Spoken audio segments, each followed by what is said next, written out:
আজকের এই ঐতিহাসিক জাতীয় সমাবেশের সম্মানিত সভাপতি জামায়াত ইসলামীর আমির ডাক্তার শফিকুর রহমান, মঞ্চে উপস্থিত অন্যান্য জাতীয় নেতৃবৃন্দ এবং আমার সামনে আগত সারা বাংলাদেশ থেকে জামায়াত ইসলামের নেতা কর্মী ভাই সবাইকে আমার দল গণ অধিকার পরিষদের পক্ষ থেকে সালাম এবং শুভেচ্ছা জানাচ্ছি। আসসালামু আলাইকুম।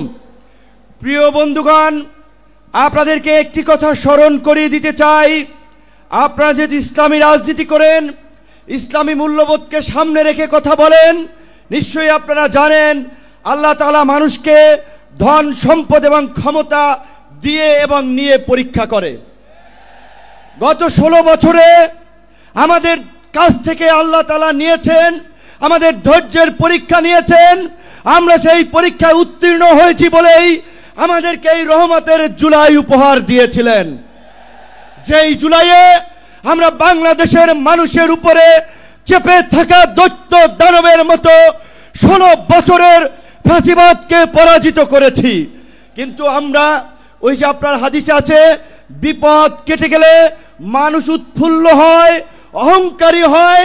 তাই আমরা দেখতে পাচ্ছি এই গণ অভ্যুত্থানে আমাদের অংশীজনেরা মজলুম রাজকে উৎফুল্ল অহংকারী হয়ে জালিম হয়ে উঠছে।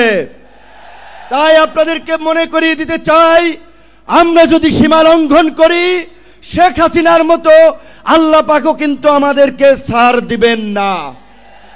আজকে যেই ছাত্র জনতার সংগ্রামের মধ্য দিয়ে, যেই রক্ত এবং প্রাণের বিনিময়ে আমরা এই ঐতিহাসিক পরিবর্তন পেয়েছি, এই পরিবর্তনকে টেকসই করার জন্য আজকে বাংলাদেশের মানুষ যে শাসনতান্ত্রিক এবং সরকার ব্যবস্থার পরিবর্তনের আওয়াজ উঠিয়েছে, সরকারকে বলতে চাই সেই শাসনতান্ত্রিক ব্যবস্থার মৌলিক পরিবর্তন না করে আপনারা নির্বাচনের দিকে হাঁটবেন না।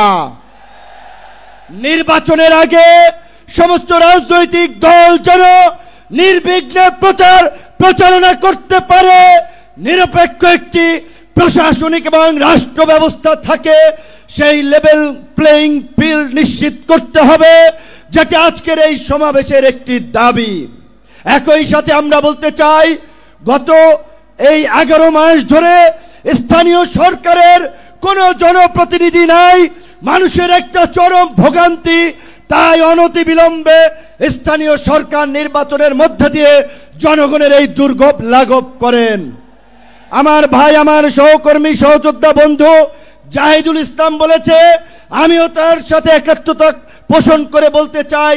অনেকেই আমাকে ইয়ার্কি করে বলে, ভাই ডাকসুর চাবি কি আপনি নিয়ে গেছেন নাকি? ডাকসু তো আর খোলে নাই আপনার পরে।